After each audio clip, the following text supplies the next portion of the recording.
Қайырлы күн, сүйікті оқырмандарым, қалдарыңыз қалай? Инста парақшадағы оқырмандарым, ютубтағы оқырмандарым, біздің арнаға қош келдіңіздер. Мүмкіндігінше лайк басып, қолдап отырсаңыздар екен. Алла қаласа, ниет етіп отырмын, сондай керемет күшті практикалық жұмыстармен, керемет күшті техникалармен, сонымен қатар мынандай керемет аксессуар жайлы сіздерге бүгінгі тақырыпты сөз қозғағым келіп тұр. Мен парақшама біраз жаңадан оқырмандар келіп жатқан екен. Мен енді өзімді таныстырып өтейін. Менің есімім Жазира Ержанқызы. Кереметте 3 баланың анасымын. 20 жыл ұстаздық қызмет атқардым, университетте сабақ бердім. Қазіргі таңда осы психология саласында практик психолог маманы ретінде, сонымен қатар кереметте мынандай аксессуарды оқып, қазіргі таңда энерготерапиямен жұмыс жасаймын. Қаншама адамдардың өмірін өзгертуге, жақсы жаққа ниет етіп, осындай керемет күшті миссиямды атқарып жүрген жайым бар. Парақшама қош келдіңіздер. Енді бүгінгі керемет күшті тақырып аксессуары жайлы айтқым келеді.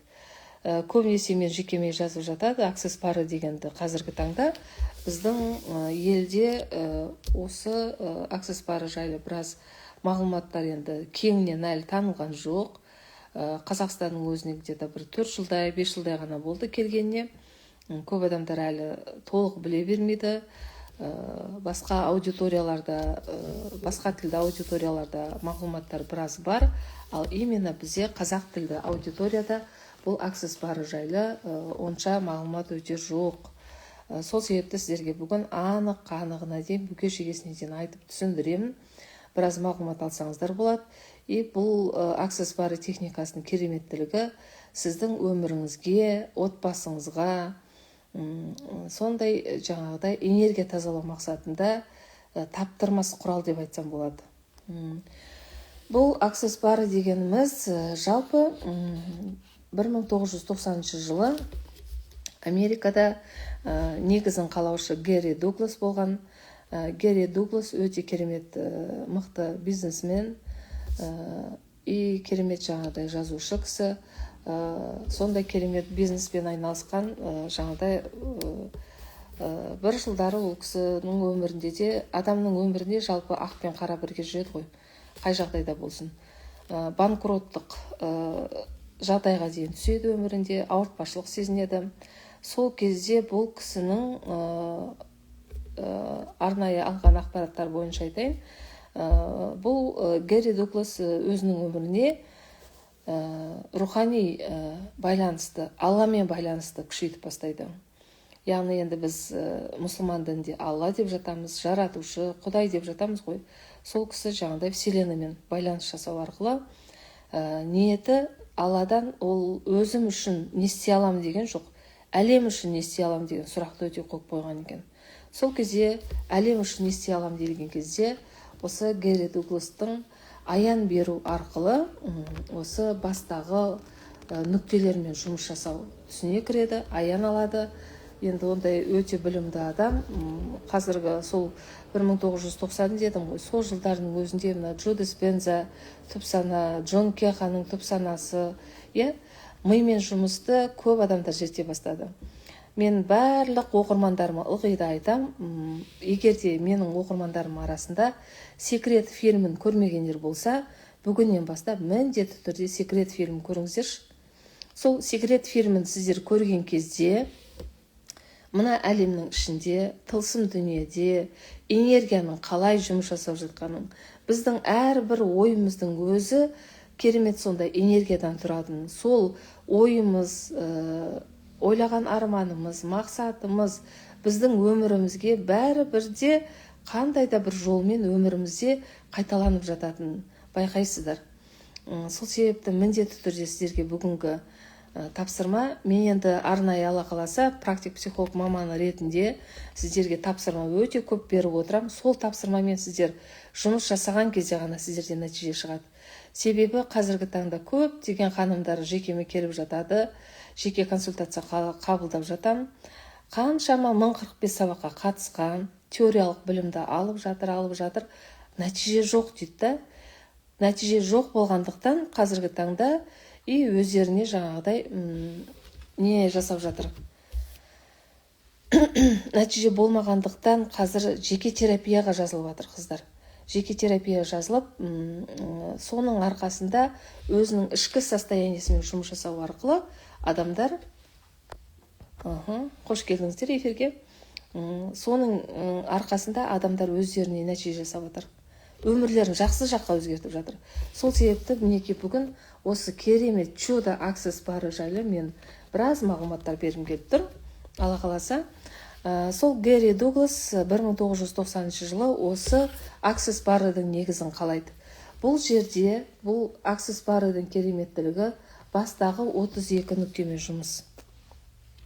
Бастағы 32 нүктемен жұмыс. Ең керемет күшті нәрсе, ең бірінші адамның бойындағы энергия көтеріледі. Бірінші нүктеде. Одан кейін адамның бойын тазалаймыз. Одан кейін барып ақшаға деген блоктар, ақшаға деген установкаларды реттейтін боламыз. Қазіргі таңда көп адамдар ақша табам, ақшамның берекесі жоқ, не болмаса қайта-қайта мен қарызға кіріп кете берем. Не себепті менің өмірімде осындай ситуациялар қайталанып жатыр деген сұрақпен келіп жатады да. Оның өзінде бізде қанша жерден мейлі ақша табайық, ол ақша қайтадан қарызға кіріп кету мәселесі, ол әрине айналып келген кезде біздің балалық шақта жатқан бір травмаларымыз болуы мүмкін. Балалық шақта біздің миымызда қалып қойған бір установкалар болуы мүмкін. Осы аксесс барды бір қабылдағанның ішінде адамдар ертесі көп ханымдармен де жекемде болғанда, бір-ақ күн қабылдады, бір күнін қабылдағанда ертесі жеке кәсіп ашып кеткен ханымдар өте көп болды.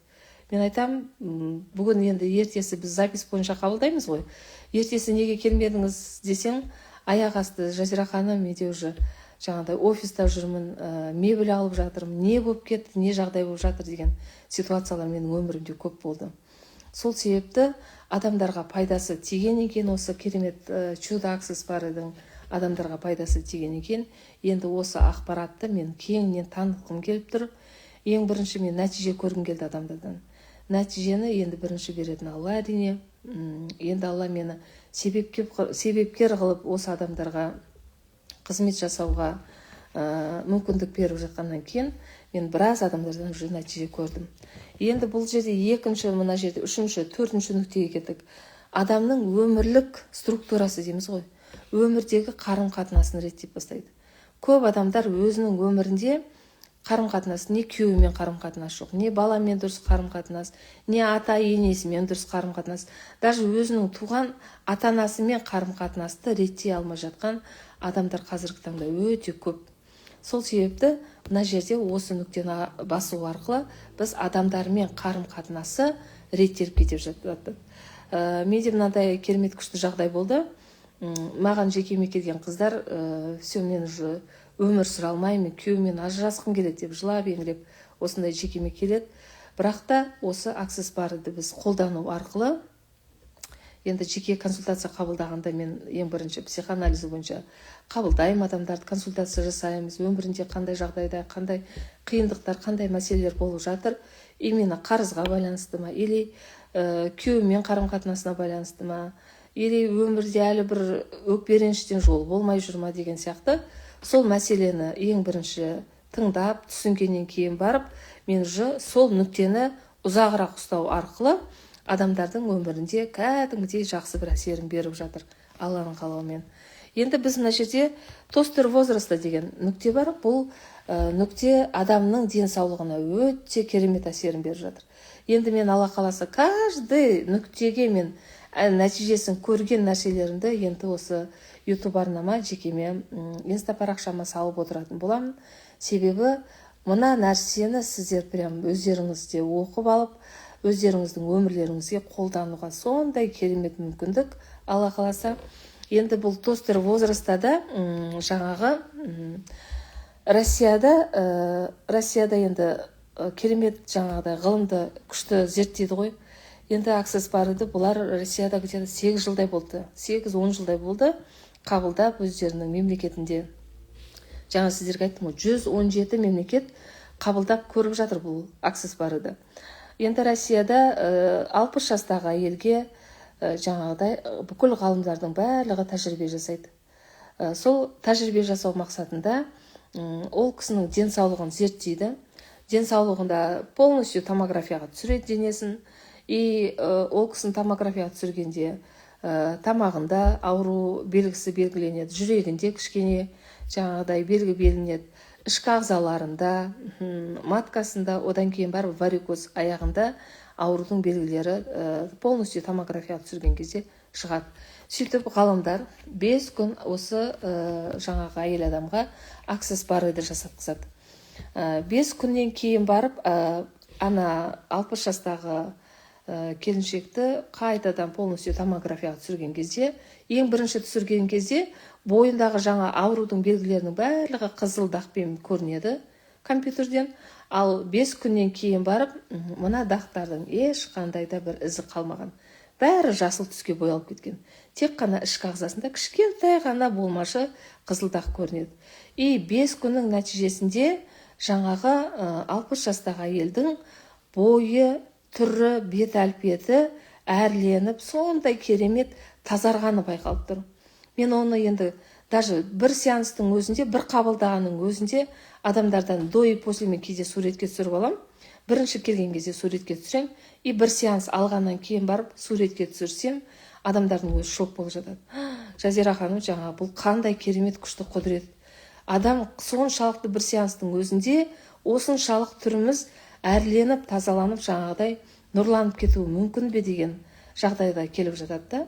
Әрине жаңағыдай бұл себебі не? Себебі энергиялық деңгейде адам тазарады. Адамның бойындағы бүкіл ауыртпалықтың барлығын алып кетеді.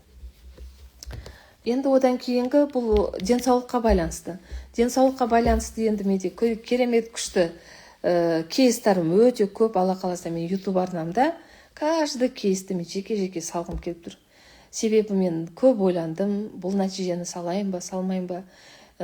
Аксессуарды қолдану барысында менде нәтижелер өте көп болып кетті. Жазира ханым, мынау не деген құдірет, жүрмей жатқан адамдар кейде жүрді. Инерез дәретке жіберіп қоятын адамның дәреті тоқтап жатты.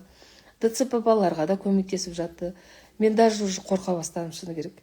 Алланың құдіреті соншалықты, мына нәрсенің, энергияның жаңағы бір бастағы 32 нүктемен жұмыс жасау арқылы адамдарға нәтижесі керемет әсер еткеннен кейін мен уже бұны тереңірек зерттей бастадым.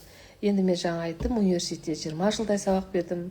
Мен бәрібір де жаңағыдай аудиториямен жұмыс жасаған адам, ғылыммен айналысқан адам. Маған бұны зерттеу ондай қиындыққа түскен жоқ. Зерттедім, оқыдым, іздендім. Адамдарға шынымен пайдасын көре бастадым. Енді келесі біз жерде форма и структура дейді, жаңағыдай арманың орындалып, мына нүктеде бізде арманың мақсатың нақты айқындалатын нүкте. Енді біз қазіргі таңда көп адамдар тағайдайын енді жекеме келіп жатқанда өзінің миссиясын таппай жүр. Немен айналысатын білмейді. Қалай мен өзімнің тауып жатқан ақшамды көбейтсем болады. Менің өзімнің миссиямды білгім келеді деген мақсатпен көп адамдар ізденіп келіп жатады, қыздар. Сол осы нүктені ұстау арқылы көп адамдар жаңағыдай өзінің нақты арманы, мақсаты айқындалып жатып, жаңағыдай кәсіп ашып жатқан қыздар өте көп болды. Келесі мынау бірінші беті, мынау екінші беті бізде аксессуардың. Енді мына жерде радость и печаль дейді. Жаңағыдай қуанышың артып бастайды, қайғың ұмытылып бастайды. Бұл нүктені мен әсіресе үлкен апайларға өте көп жасап берем, ұзақ ұстау арқылы. Себебі бұл жерде үлкен адамдарды білесіздер ғой, көп уайым шегеді. Балалар үшін уайымдайды, болмай жатқан нәрсені уайымдайды, балаларының болашағынан қорқады, балаларын қандай өмірді сүреді деп қорқады. Әр баланың 5 балаң болса 5 уайың бар, шыны керек. Сол сияқты үлкен кісілерге көп жасаймын. Осыны жасағаннан кейін бар қуанып бастайды. Жүрегіме бір тыныштық келді, қуаныш сезім келді. Мына қайғымды ұмыта бастадым деген сияқты болады. И одан кейін бұл жерде, мына жерде ер адам мен әйел адамның қарым-қатынасын реттейтін канал. Менде жекеме жаңағыдай көп қыздар айттым ғой, жаңағы уже өмір сүргісі келмейді, ажырасам, түсініспейміз күйеуімен, не бір мәмілеге келіп сөйлесе алмаймыз деген мақсатта келіп жатады. Осы каналды ұзақ ұстау, именно осы нүктені ұзақ ұстау арқылы көп адамдар жаңағыдай ертесі шыны керек бұл жерде маска шешіледі. Қыздар, біздің жалпы адам болғаннан кейін көп адам маскамен жүр. Бірақ ішкі жан дүниесі қопарылып жатыр да. Жан дүниесі жылап жатыр, жан дүниесі қиналып жатыр. Оны сыртқа шығарып айта алмайды, оны сыртқа біреуге айтса күлкі болам, ел не дейді, ел мені өсектейді деген немен жүреді, көп адамдар қиналып жүреді, қиналыста. Ал енді осы нүктені жасау арқылы адамның маскасы шешілгеннен кейін нәпсі ғой бізді қинап тұратын. Мейлі ажырас, не істейсің? Ондай күйеуді не істейсің? Сен онсыз да керемет өмір сүре аласың деген сияқты ішкі бір айқайма, ішкі бір жанның күйзелісі ма, әйтеуір ана адамды итермелеп тұрады. Күйеуінен лишь ажырастыруға. Ол әрине нәпсі. Нәпсінің маскасы шешілгеннен кейін адамның ішкі жан дүниесі, негізі біздің жүрегіміздегі жанымыз адамға нені қалайды? Адамның бақытты болуын қалайды. Адамның жаңағыдай жақсы өмір сүруін қалайды. Сол кезде барып жаңағы ер адамға, өзінің күйеуіне деген махаббат ашылып бастайды. Бұл жерде де тоже алдағы қаласа болашақта енді біраз ақпараттармен бөлісетін боламын. Нәтижесі енді өте күшті. Бір сессияны, бір күндік жаңағыдай сеансты қабылдағаннан кейін барып, қыздар болды, ертесі Жазира ханым, мен күйеуімсіз өмір сүре алмаймын, мен оны жақсы көрем деген сияқты шынайы жүректен шыққан жан айқайы шығады да, ертесі өздерінің күйеуіне қосылып жатқан қыздар өте көп болды, Алланың қалауымен. Көп адамдар бізде қазір тәнді ұмытып қалған. Негізі біздің мынау адамның бойындағы блоктар дейміз ғой, негізі аксессуары бұл адамның бойындағы блоктарды кетіретін дүние ғой. Адамның миындағы негативті ойларды азайтады. Енді ғалымдардың зерттеуі бойынша 2,5 жыл медитация тыңдап адамдар миын тыныштандырады екен. Бүкіл мына жетістікке жеткен миллионерлердің барлығы олар медитация тыңдайды, миымен жұмыс жасайды, миындағы бүкіл блоктарды, мидағы бүкіл установкаларды реттейді. Психолог маманына арнайы барып жанын емдетеді. Қазір көп адамдардың қателігі тәнін емдеп жатыр да. Әйтеуір бір жаңа эмоциялық күйге түседі, стресс бола бастайды, депрессияға түседі. Мен орнымнан тұра алмаймын, мен әлсізбін деп барады, укол системасын алады, тәнді емдеп жатыр. На самом деле ол адамның жаны ғой ауырып жатқан. Жаның саған шырқырап түсіндіріп жатыр да. Менің жаным ауырып тұр деген нәрсені көп адам түсіне алмай жатыр. Ал егерде адам біз өзіміздің жанымызға бір сәт болсын тереңірек үңіліп, бір сәт болсын тереңірек үңіліп, өзіміздің жанымызды тыңдап, жүрегімізбен байланыс орнатып бастасақ, біздің мына тәнімізде сау болатын еді. Жүрегіміз бізге не керек екенін барлық нәрсені біледі да, түйсігіміз де бізге не керек екенін біледі. Сол миымызбен, жүрекпен, жалпы түйсікпен жұмыс жасасақ, біздің өмірімізде керемет чудалар орын алатын еді. Осы сәтте адамның тәнін емдейтін канал мынау. Енді одан кейін доброта, благодарность, мир и покой дейді. Яғни бұл жерде адамның жүрегіне тыныштық сыйлайтын канал. Осы каналды ұстағаннан кейін көп ханымдар благодарность. Мен бұрынғы, мысалы мен өзімді айтайын, мен бұрынғы Жазира емеспін деп шығасың да.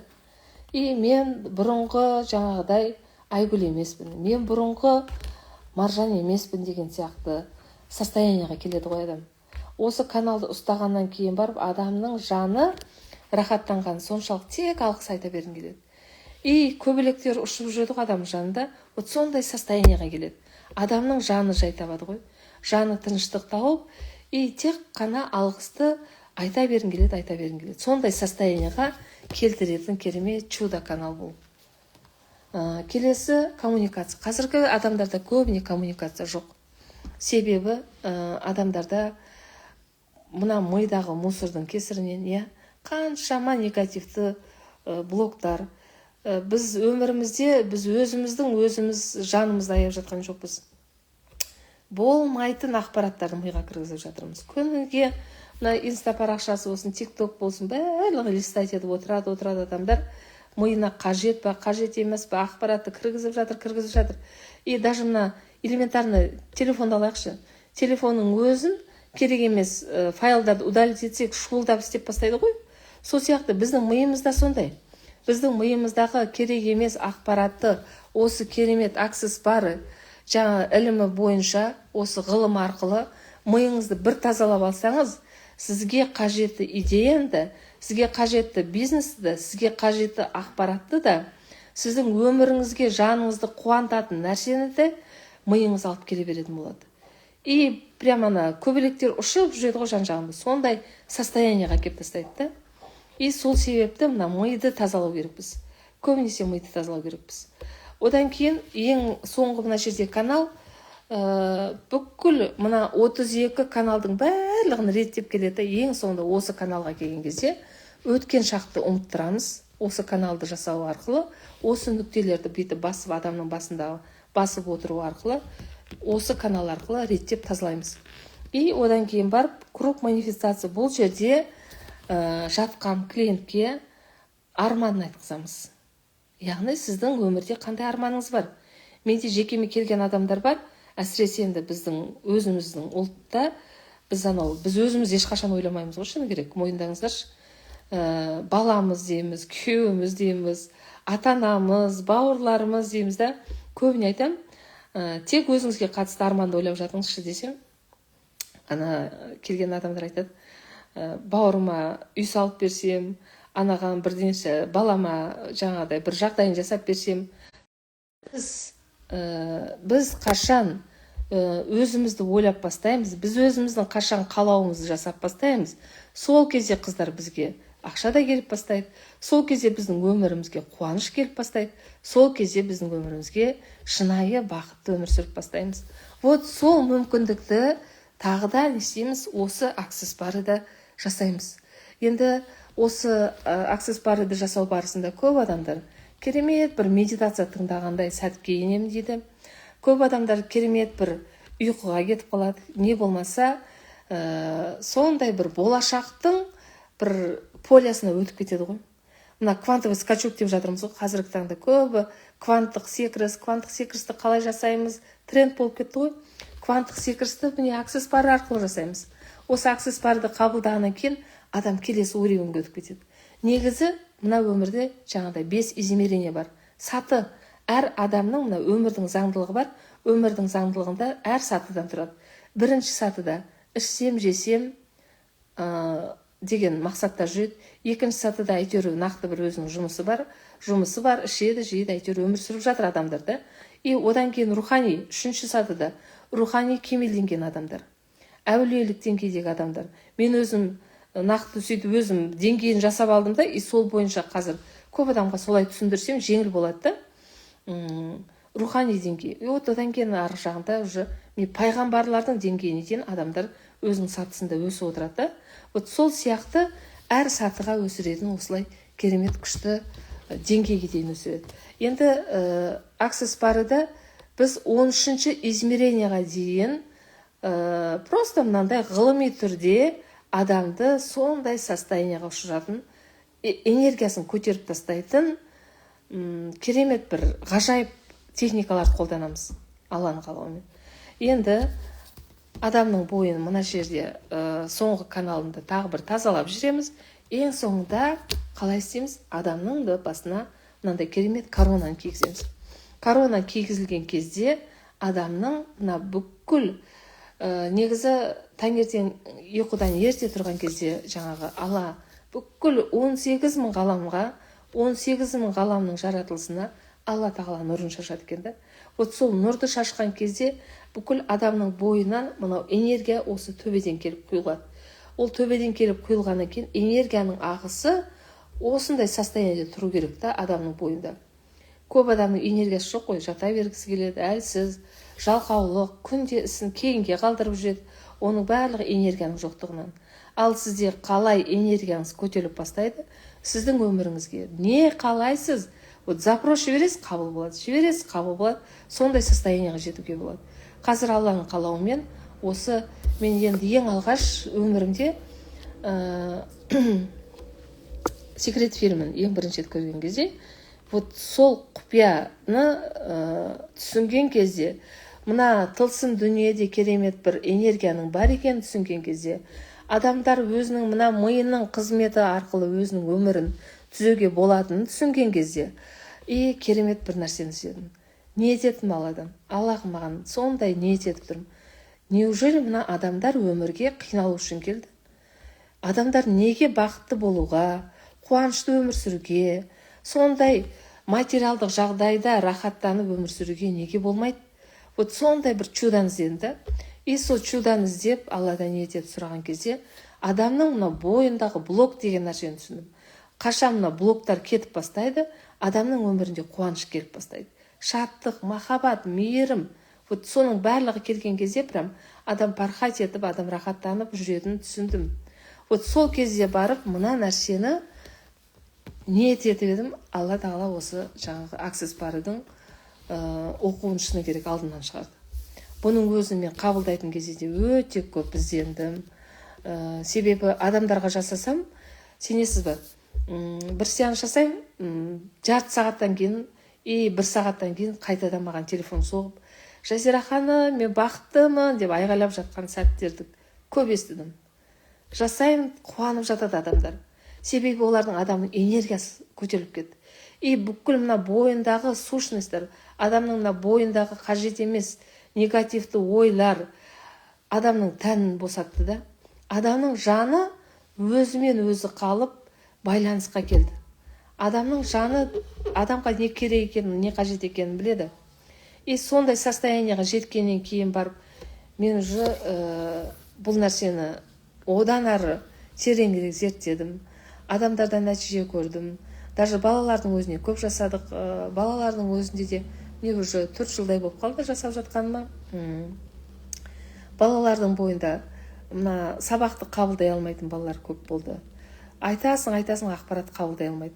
Себебі кезінде ата-анасы оқы жаңағыдай қатты ұрсып қойды ма, или апайынан қатты бір сөгіс естіді ма, бала қабылдай алмайды. Неге екенін түсінбейді ата-анасы.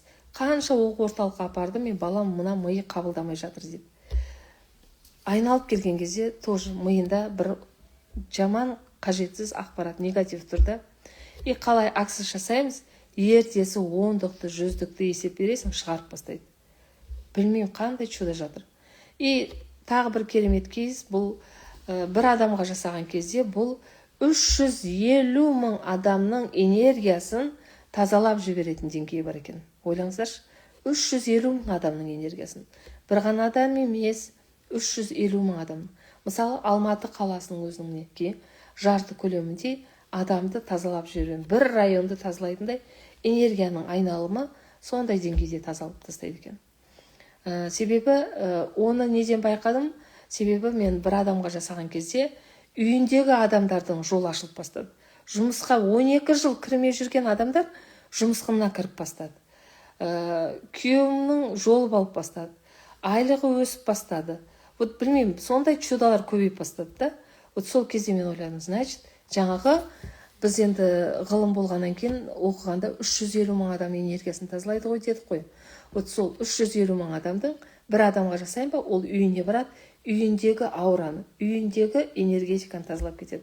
Сол себепті қасындағы бауырына, қасындағы атасына, әжесіне, қасындағы әке-шешесіне әсер еткенін сезіндім, байқадым.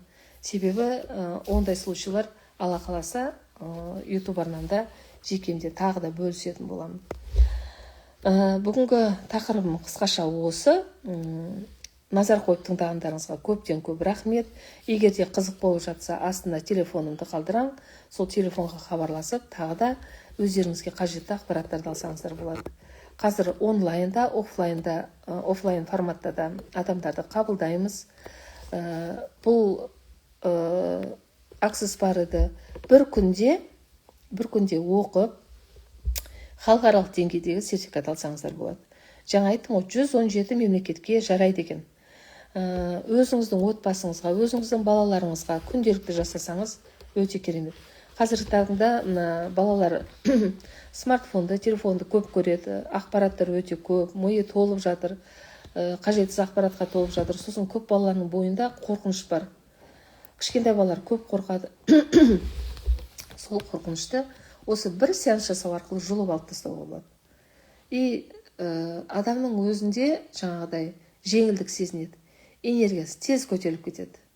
Жаңа 13-ші измерение ойлаңыз. Адамның өзі 5 саттағы 5 измерениеде жүрміз. Бұл ғылыми негізбен біз адамды жасанды түрде 13-ші измерение жаңағыдай энергиясын тазалау арқылы адамның состояниясын керемет сондай жағдайға апарады.